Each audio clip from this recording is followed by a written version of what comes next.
लाल धागा बांध के का करत रहनी है? ई लाल धागा बांध के बियाह करल जाला। बियाह करल जाला? ई कैसन बियाह? यहाँ के परंपरा है, जेकर मनौती पूरा हो जाला लाल धागा बांध के बियाह करेला। अच्छा, यहाँ के मांगल मनौती पूरा हो जाला? हाँ। ना विश्वास होता अपन माई से पूछ ला। अच्छा, जय हो बरम बाबा। ठीक बा, बरम बाबा बहुत जागता है। जय हो बरम बाबा।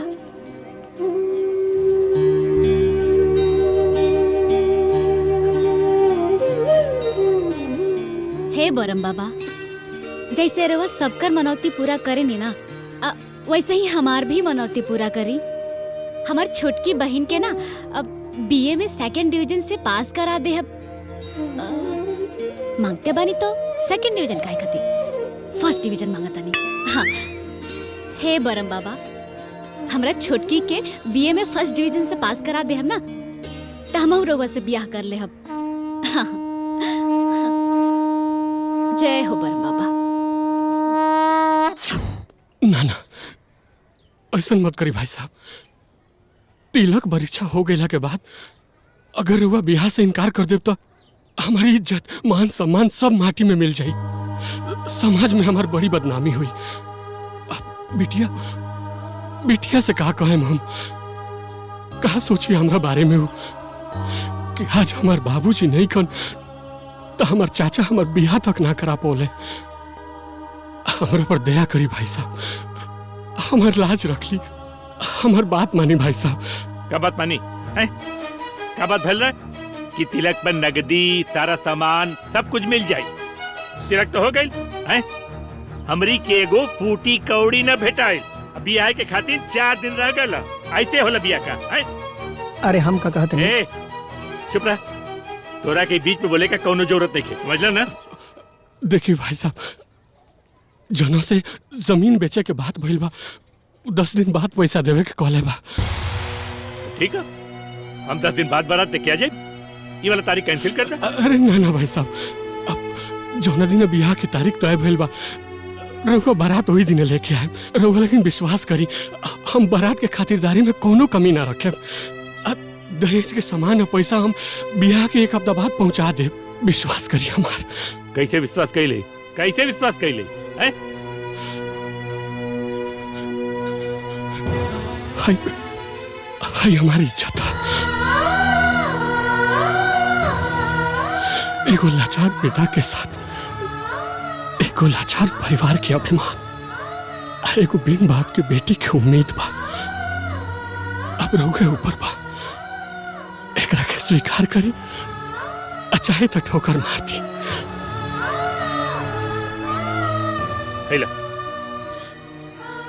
ठीक है, हमें बारात के बाद मान लेते, बारात लेके वही दिन आई। लेकिन एक बात चेता देते, अब की वादा खिलाफी ना होके के चाहिए, समय पर सब कुछ आ जाए के चाहिए, बता देते। आपकी और बात ना कटी। ठीक है, ठीक है, बहुत बहुत धन्यवाद, बहुत बहुत। चलो प्रणाम। तो के हर समय बीच में बोले जरूरी रहला है? घर जमाई बड़ा ना, तो घर जमाई की तरह रहा, बेटा बने का कोशिश मत करा। आपके लागत आ कि ब्याह के बाद उ दहेज दे दी? ऐसा ना होखी, देख ले बरुआ। कहावत नहीं के सुन ली, भइल बिया मोर तब करबे का। अरे भाग्यवान, तोहू कुछ न समझेलू। हाँ, ये बिया हम खाली दहेज के कारण न करते। हाँ? हमार नजर त पूरा प्रॉपर्टी पर बा। काहे कि पूरा प्रॉपर्टी भावना के नाम पा। ऐसे ही हम बिया थोड़े न ठहरे ले बानी। ए पापा ससुर, उ लड़की वाला हवसन, जब कहा तोड़ा सन तो दहिया दिया सन। देही दे के तोर नाम अविनाश रख देला। नाम अविनाश, काम सत्यानाश। ऊ ना दी है तो का तू दे हो? आय आय, हाँ हाँ हम का दे। भूख लगल बा, भूख लगल बा। ठूसा चला चला चला, खाना दे, चला चला अंदर। काहे खातिर बुलौले रहले उ लोग? अरे कुछ ना भौजी, उ लेन देन के बारे में बात करे खातिर तनी बुलौले रहला। ढेर परेशानी होके त गोड़ में सोट डलले के कोनो जरूरत ना बा। अपने बराबरी का देख के कहीं कर दी। अरे भौजी, हमनी के भावना कोनो माटी के बिया कि कोनो घर में झोंक दी। हमनी के भावना हमनी खातिर सोना बिया, सोना। हम एकर बिया ऐसन परिवार में करे के चाहतनी जहाँ के लोग एकरा के अपना गला के हार बना के रखे। वो सब तो ठीक बा, बाकी इतना महंगा शादी के का जरूरत बा जिनमें घर द्वार सब बिक जाए। पैर उतना ही फैलावे की चाहिए जितना आपन चादर होके।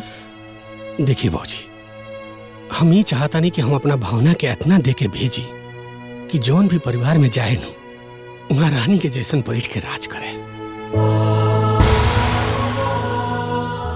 अब भैया के भी ये तमन्ना रहे। अब भैया नहीं खन तो उनका जगह हमरे नु फर्ज पूरा करे के बा।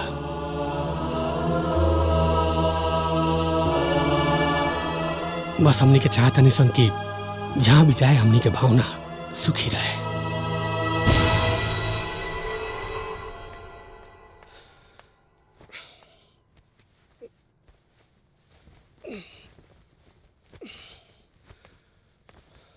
काजी खूब दिल खोल के अपन सपना पूरा करी। हम मना ना कइले बानी, लेकिन एगो काम कई देही, हमरा और हमार बेटी के एक पुड़िया जहर ला के दे दही। ना रही बांस न बजी बांसुरी। गजब बात करता रू हैं? का हो गइल बता रहा के? अरे कुल जमीन जायदाद बड़के भैया के जोगावल है, तो वहाँ के गैला के बाद हमनी के फर्ज नहीं क्या बनत कि भावना खातिर कुछ कइल जाओ हैं? तो भावना के देवे में का हर्ज बा? वो तो हमनी के बेटिए खानी बिया नु। हमनी के जहर देवे में भी कोनो हर्ज ना बा। तहारा के समझावल कपार पत्थर पे लड़ावे के बराबर बा। तो अपन काम करा, हमरा के अपन काम करे दो।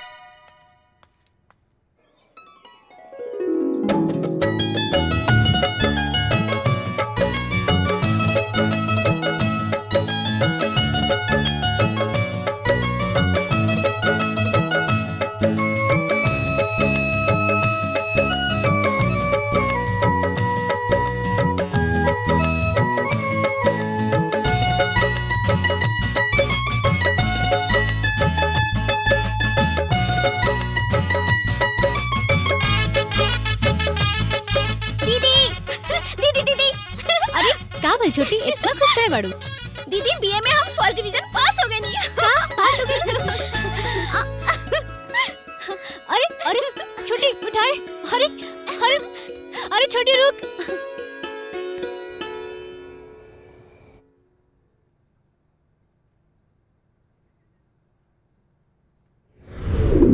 भावना,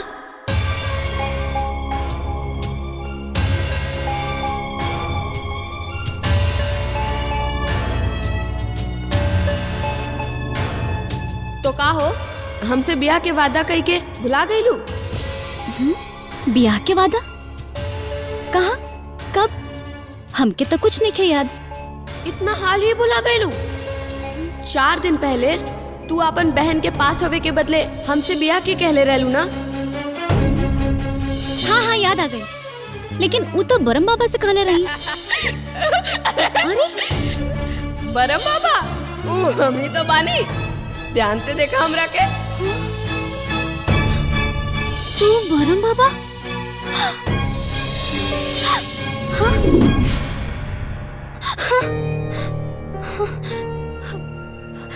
हे भगवान, हम तो भुला ही गई रनिया। हमके माफ कर दी बरम बाबा। हम कल आके ब्याह कर ले। हम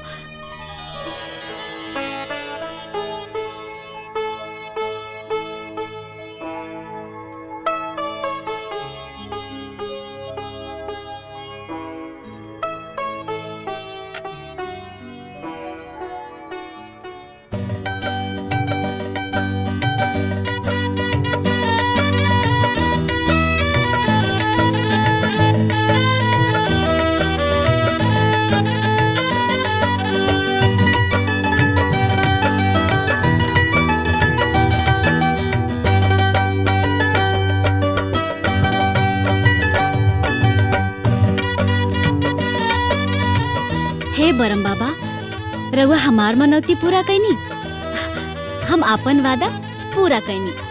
हम रउआ से ब्याह कर ले हनी।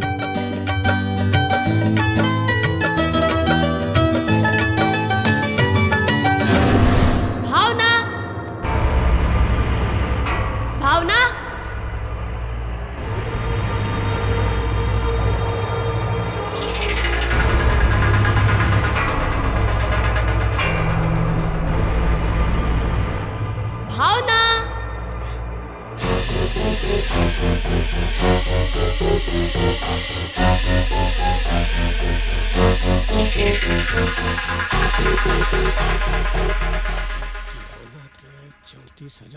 दुलारे।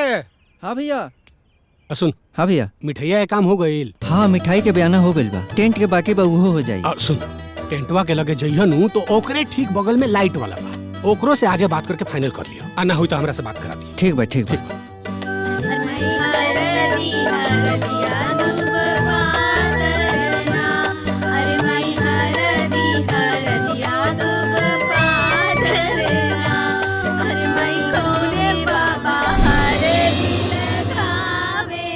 भावना, भावना, का हो? हमसे बिया कही के हमके धोखा दे देलू। अब तू केहू दूसरे से बिया करत ताड़ू। बिया तो से वो तो मनौती रहे ना, जैसे सब क्यों करेला वैसे हमहू कहीं नहीं। अरे केहू से कुछ कहे के बाद? केहू से ना। देखत का बड़ू? हम सबके तो ना, लेकिन तोहके अपन पत्नी मान ले रहनी। तू हमार हो, सिर्फ हमार। हम तोहके ई बिया ना करे दे। हमू लगाई। ठीक बा। अरे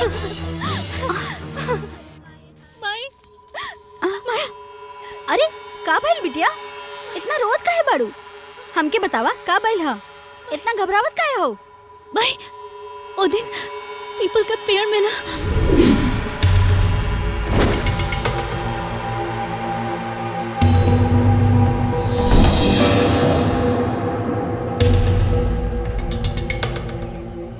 अब गई भाई।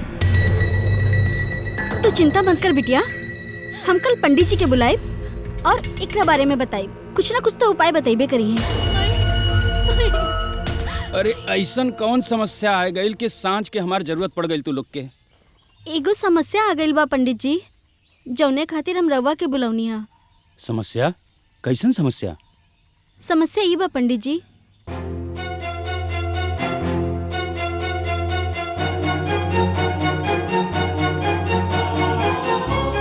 अच्छा ये तो गड़बड़ हो गई बा। तू लोग के तो पता रहे कि कुआर लेके जाके वहाँ मनौती ना मांगले, फिर भी तू लोग काहे भेजलू? पंडित जी हमनी के पता ही ना रहल। लड़काई बुद्धि देखी देखी जाके मनौती मान ली और बिना बतौले शादी भी कर लेली। अच्छा गलती तो बहुत बड़ भइल बा, पर घबराए के नहीं खे। हर समस्या का समाधान होला, एकरो हो जाई। खुश रह बेटा, खुश रह। एक काम कर भावना, तू नहा धोआ के गुरुवार के दिन जितना बार लाल धागा बंधले रहलू उतने बार काला धागा बांध और जाके बाबा से क्षमा मांग ला। सारा समस्या का समाधान हो जाई। पर एक बात याद रखिए, धागा ऐसन बंधिया कि खुले के ना चाहिए। ठीक बा।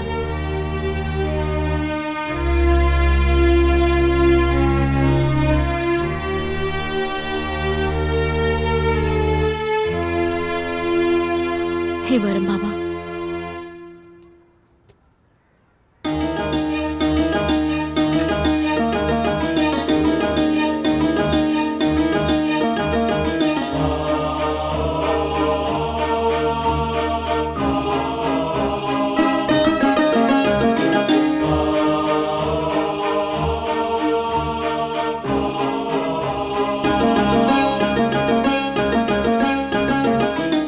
हे बरम बाबा, हमरा के माफ कर दी। चल।